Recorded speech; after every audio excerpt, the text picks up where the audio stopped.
Welcome, vampires, witches, and humans of all ages. Got my little soundboard here. I think we're gonna have a little bit of fun with this. Welcome, this is Raves Rants. Raves and Rants of a Mad Fool. I am the Mad Fool, please. Oh, maybe I should, wait, can I stop this thing? I don't know.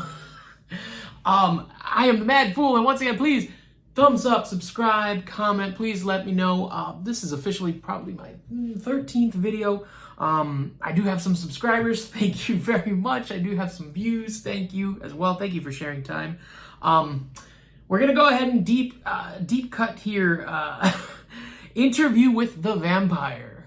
Season 1, Episode 1. Most of my reviews, since I'm starting, it's all Episode 1, Episode 2. I've noticed that on YouTube, when you're trying to fill in that title, it's a 100 character maximum. So yeah. Working around a couple of things. So this is just Episode 1, because that's what it is. It's Episode 1, even though it's Episode 1 of Season 1. I wonder if my evil laugh will be like, hold on, evil laugh. I don't know, mine's like something like that. This is my favorite. So, back to it. We're gonna jump right into it. I gotta say, this is very meaty. I like to call it meaty. This is, of course, the series where we're gonna be doing everything by night, and but yeah, 75 minutes of this first episode. There's a lot to cover, a lot of changes. A couple of things. Number one, spoilers. There will be spoilers because I do most of my reviews on just everything that I watch. Yeah, that's pretty much it. Haven't picked out the best 3 scenes yet, but we'll go ahead and do that together. Let's go ahead and do that. I do know them, I just, didn't write them down. Ever evolving, guys, ever evolving.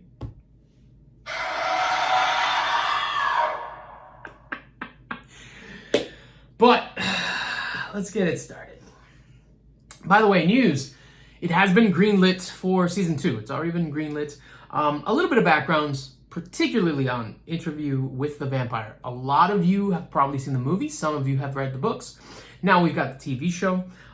This is Anne Rice's universe. AMC bought it for about $250 million. I believe it was after she passed away. Keep in mind, I'm getting this from news, so you never know. Once in a while I check net worth of certain people, and it said she was 60, 80 million. I mean, I would have given her more money. I mean, she sold 100 million copies, I think it was, but I don't know. Let's get right down to it.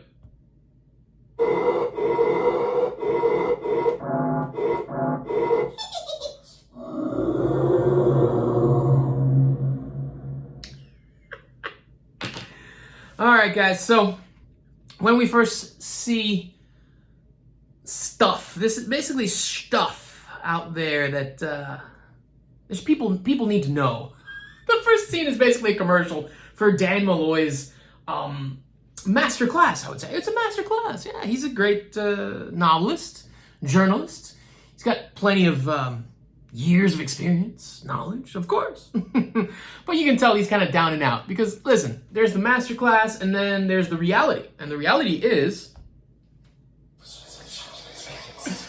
he's not doing so good. He's not doing so good. So we see Daniel Molloy. Those of you who have seen the movie, we see Daniel Molloy years later. It's been about 30 years. 40, actually. Down to the point where Daniel still has the tapes, but he's got them in a box. And by the way, it looks like a box that you would put like any old stuff from like family, just stuff. I didn't understand that part. But Daniel, of course, is the person who did the interview.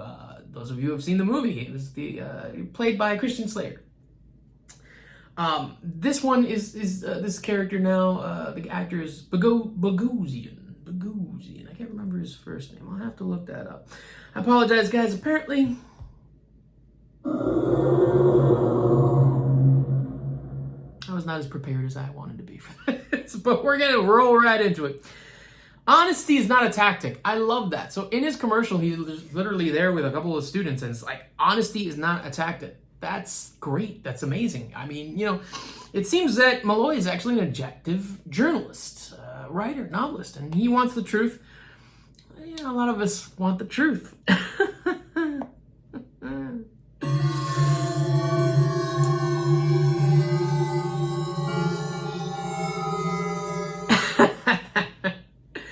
So now we have, he plays one of the tapes, and it looks like, or it sounds like, there's no simple answers here.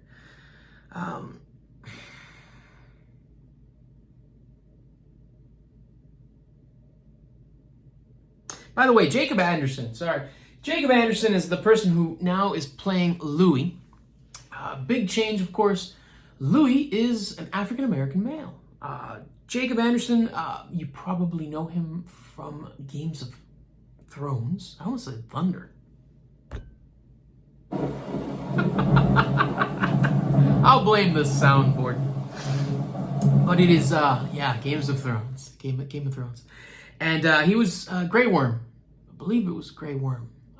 The slave and general of the military and armies that Daenerys had. So, yeah. He speaks very much, his tone, I do love this, his tone is very much how Brad Pitt did Louis in the movie. And I thought that was amazing because, here's the thing, guys, again, guys, gals, I haven't read the books. I personally have not read the books. I loved the movie. I love this show. I am now going to read the books. I know that Anne Rice had a huge universe, but never got into it. My bad. But now with this new layer of things, I'd love to read the original. I mean, yeah. So he says, by the way, Molloy says, yeah, no, I told my editor I was interviewing the most dangerous person on the planet right now. He said, Bezos or Putin? How did Bezos get on there? I don't know. Yeah. I didn't know he was that evil, but so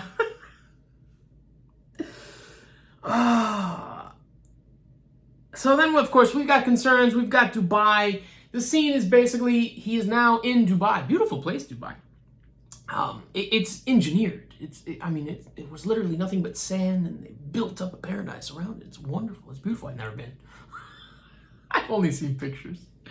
But it looks fantastic, let me tell you, on the show. It looks fantastic. When it comes to, this whole scene is very different. It's nuanced. And then, of course, we go into the nuanced story. Because there's this new story. And apparently Louis wants to get it right. They didn't get it right the first time. All right. I like it. Yeah. And, it finished with Molloy, and I believe that you can hear in the tapes, you don't even know the meaning of your own story.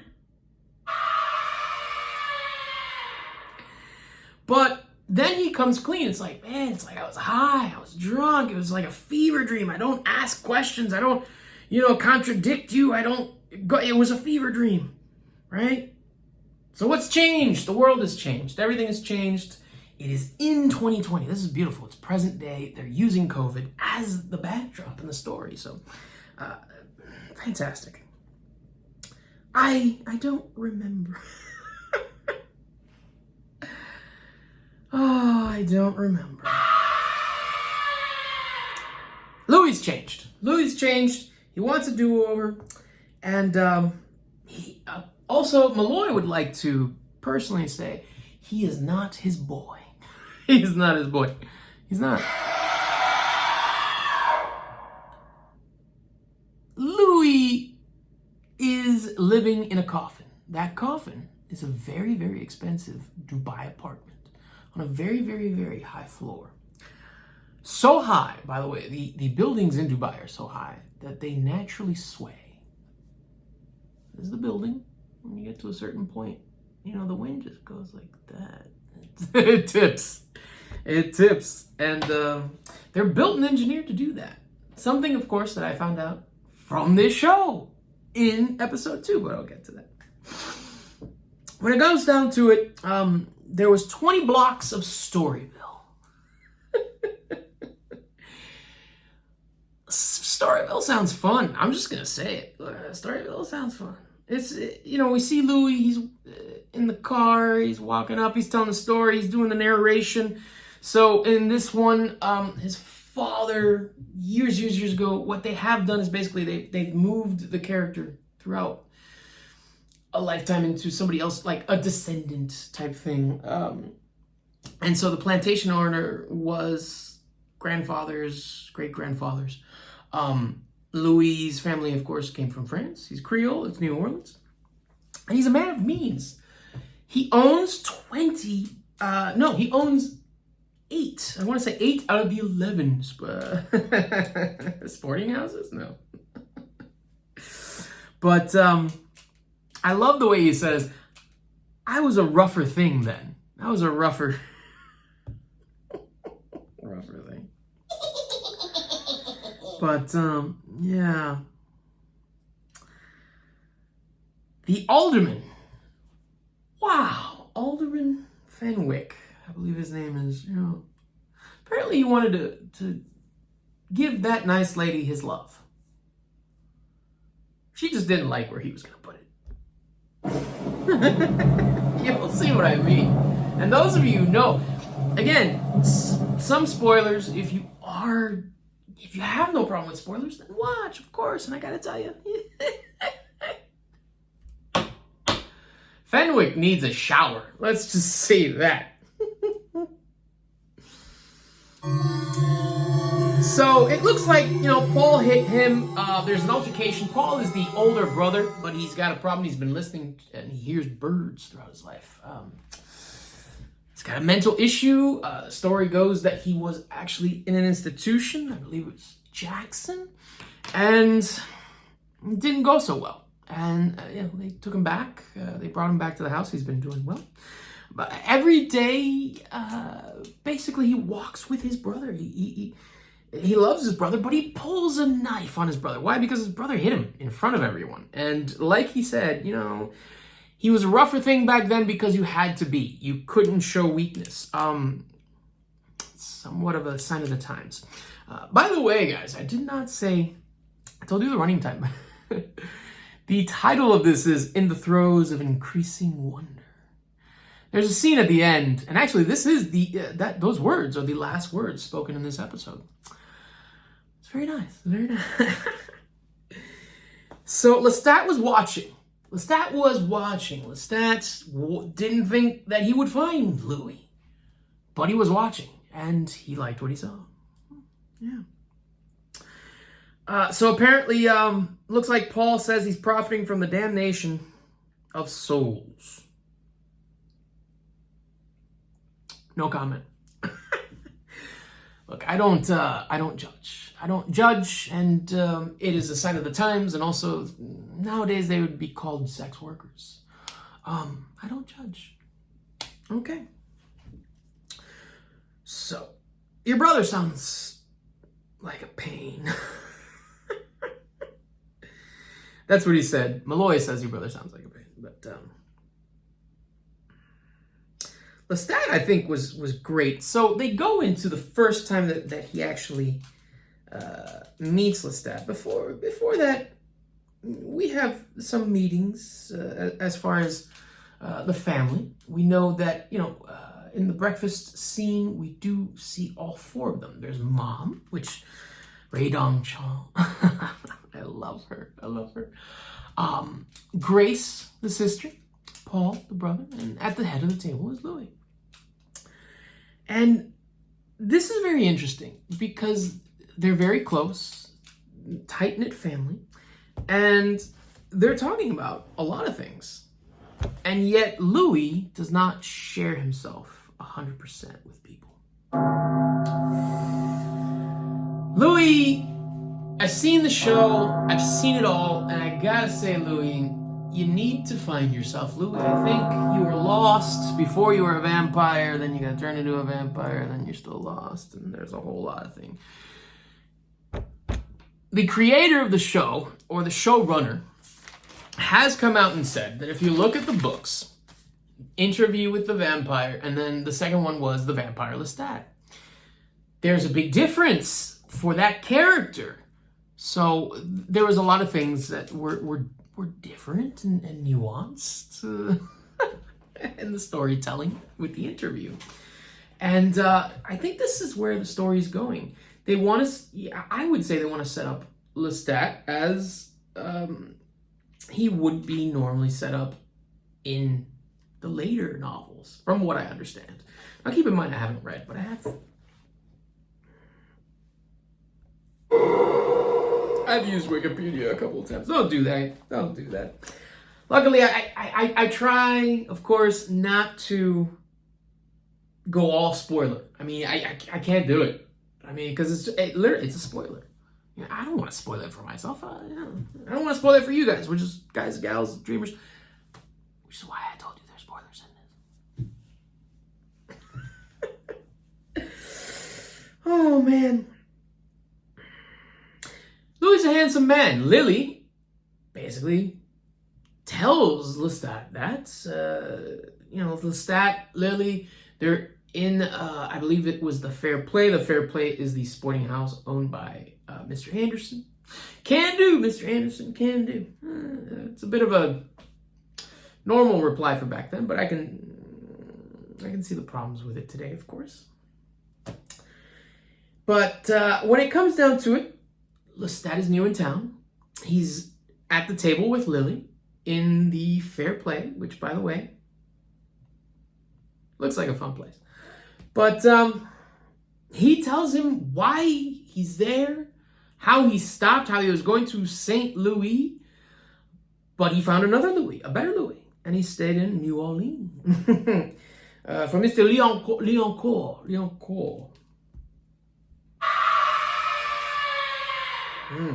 Very, very telling. Very telling. We're at the poker game, and that's when Louis finally, well, I would say Lestat. Lestat shows Louis what he can do. I do love, by the way, gotta bring up, he couldn't stop thinking about it. So, of course, there's attraction. Another thing that's different from the books, and even the movie. So when it came to the books, as I understand it, no actual sexual relations going on. But subtext, we can read between the lines. Actually, the wrong one. I'd like to do that over. Nah, let's move on.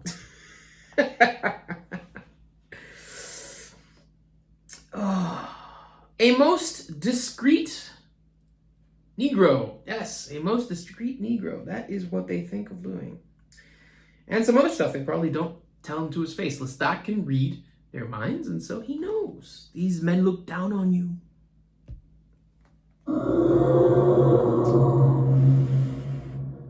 Do you suffer these indignities for some larger purpose? Yeah, his family. And we get to learn that later. Look, at the end of the day, it looks like Louis, again, not 100% honest about who he is, where he's coming from, who he is, mostly who he is. It's a big thing. Oh, man. Playing Docent to the vampire. I did not know. He did not say or let me know that he was a vampire. Let the tale seduce you, Daniel. Let the tale seduce you. French white. So this is interesting because then we go to Grace and Louis, and I want to meet this French white. I want to meet this French white. Okay. Must be the slang of the day. I'm not familiar with it. Creole is an interesting language because it derives from French, but from what I know, it's been changed. That's all I got.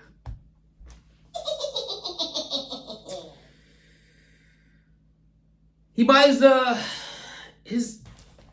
buys his sister and Levy a trip around the world. And what I found most interesting about this is he has to tell his sister's very happy, very excited, but he still has to tell his sister, out of New York, you're going to be going steerage.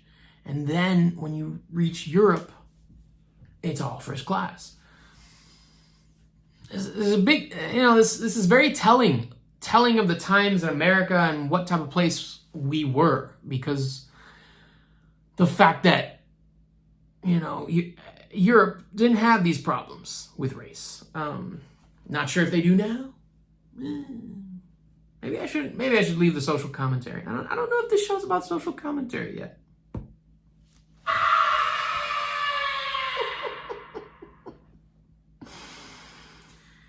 Oh, Paul's getting worse. We don't know what to do with him. He was at a place in Jackson. We don't want to put him back there. You are not you will never be my scientific brother. I think it was her scientific son. It was interesting to say that because they are now at the dinner table. Lestat has joined them. Grace wanted him to bring home the French wine. Wow.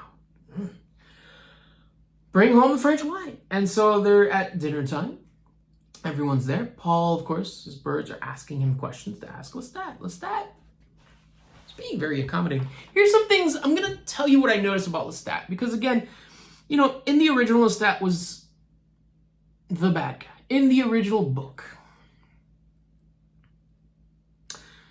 there's a tale, of course, of abuse. And we'll see that throughout the show.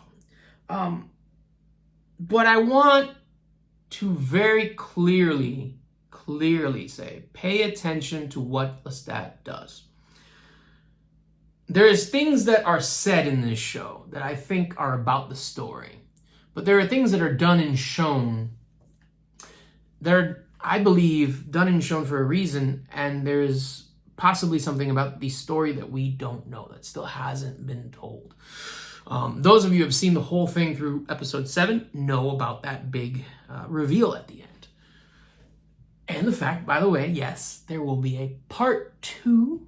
That's what season 2 will be, part 2. But I believe that we need to pay attention to what Lestat is doing, because there's something more here. There's something more about this story. It's not exactly what they say, but how or what they're showing, in my opinion.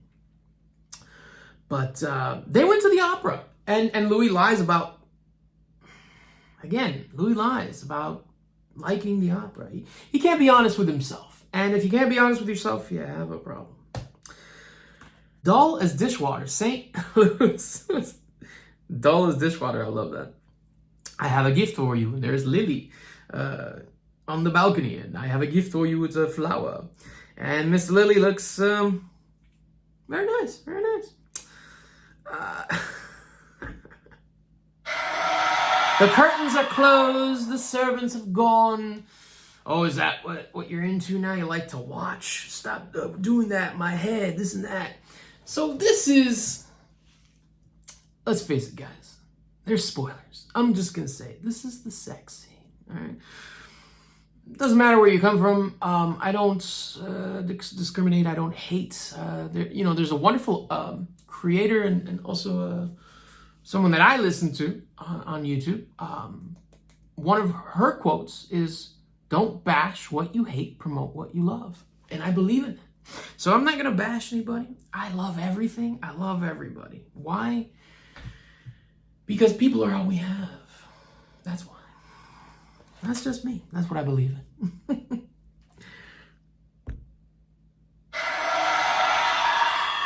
It was the wrong one. I think I wanted to go for this one. So let me just I'm not even going to look at this. Let me take you through. What happens is, and this is what caught me. Number 1, Louis is hesitant. Why is he hesitant? Number 2, Lestat is very, yeah, let's go. In the Lestat way. It's never a pacing thing with him. He's very steady. He's very calm. And there's a reason. He's a vampire. He's got powers. We later learn that he can hypnotize people. He can do a lot of things, He can read minds. He can go ahead and talk to people, I love that. Anytime in a movie when you see somebody using brain power.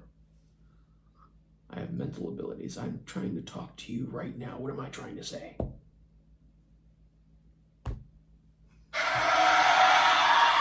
I don't know if I'm going to edit that. Oh, the misfit beauties. Misfit beauties. So, Lestat puts Lily to bed. And then, I believe, the real fun begins. Lestat wants Louis. Louis wants Lestat. You can tell Louis wants Lestat. He is licking that finger. He wants to eat it up like it's KFC. Yeah. And it's understandable because he's probably repressed. And those feelings, he's hiding them and concealing them and not being true to them. And that's what happens, That's what happens. Don't do that. Don't do that. Be yourself. Be yourself. Everybody, look. No, the people that are not going to like you for who you are the people that you don't need in your life. And the people that love you for who you are the people that will be there for you 100%. That's how it is in my life and a lot of other people's lives. I'm just going to say, man, is this really social commentary? Oh, no. Spooky whispers. Ooh. All right, I just got to talk about this scene. Buttocks. Let's talk about buttocks because, I got to say, there's some very nice behinds. I got to ask myself, did they call for a stunt bottom? Well, did they work out a lot? Because I got to give it up to these gentlemen, these vampire gentlemen. They look like they got hockey behinds. You know what I'm saying? Those of you in the North who have played hockey might know what I'm talking about. I don't know. It was interesting because they're flying. They're flying. Those of you who have seen the whole show, there is a bit about a surprise about flying. Again, Louis tells a story. There's plenty of cracks, and it's all about what they show you, in my opinion. And what they show you is they're enjoying themselves. Lestat is holding him, caressing him, and they're floating. Louis called it un petit drink, un petit taste. I don't know. I can't remember. My apologies. He's very in-depth at talking about these things, by the way. The way he talks, the way he speaks about Lestat, and it even gets brought up by Molloy a couple of times. This time, the more nuanced version of the story really features the loving gothic romance, but also it features Louis talking very nicely about Lestat, even though Lestat, from what they show us and what they tell us, does a lot of very bad things. We don't know. We'll have to see in season 2 or in a couple of episodes. There are some things coming up. But it was wonderful. It was a wonderful night. And then what does Louis do? Well, Louis doesn't go back. Why? Because Louis feels ashamed. Shame. Yeah, I got a problem with shame. I don't like shame. I really don't. I am a need-want person. I don't believe in should. Should is something that, quite frankly, possibly society has put in my head. Yes, there are things that I, personally, me, should do because I personally think I should do them, but where does that come from? Where does that mentality come from? Where did I pick that up? Am I using nothing but the past? That means I'm not open to the future. I'm not open to the present. Yeah.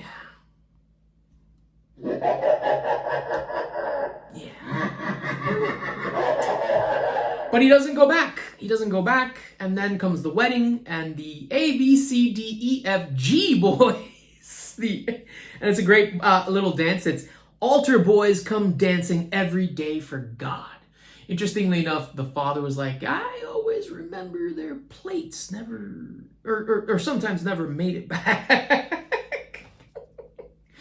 Man, 5 pieces of checkered cake that kid had, Paul. So wedding's over, dance is over. It was a beautiful night. It's a party that will be remembered. They're going to be talking about this one for a long time. They really are. Paul, unfortunately, walks off the roof because that's where him and his brother are. And even though he says, I love you, Louis, and they say, I love you to each other, Paul falls to his death. Yeah. It's sad. It's sad. It really is. We never got to really talk to the character, know the character. Hopefully we'll see some other flashbacks. Who knows? Or maybe we'll never see the character again. We'll see. But then comes the funeral. And the funeral, of course, even though there was a funeral procession, my apologies, it looks like, and Louis says it, nothing closed down.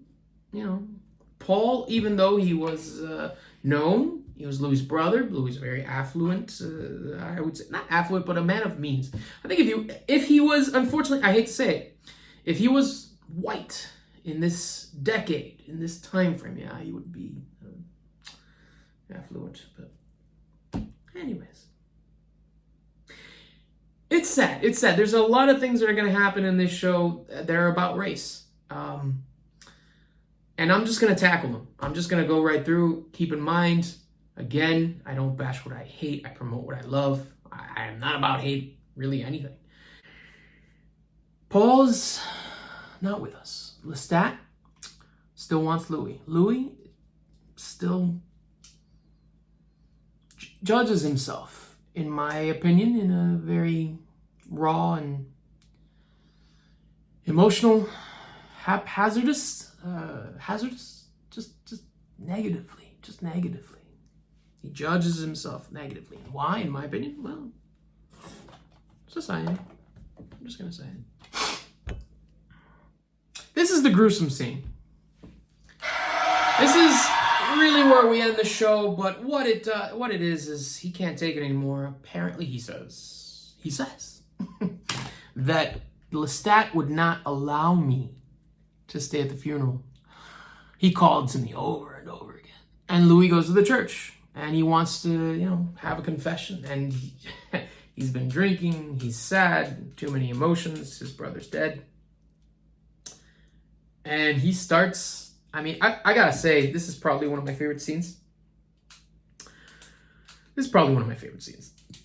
I'm gonna put this down top 3. One would be the floating. It's beautifully done. I thought it was beautifully done. Yeah. This one, which is the killing. And Lestat, that's the killing part of the scene. But also, I think as a third, I'm going to say that Louis. So it's the third act. But really first would be Louis talking to the priest and having his monologue of pain and regret.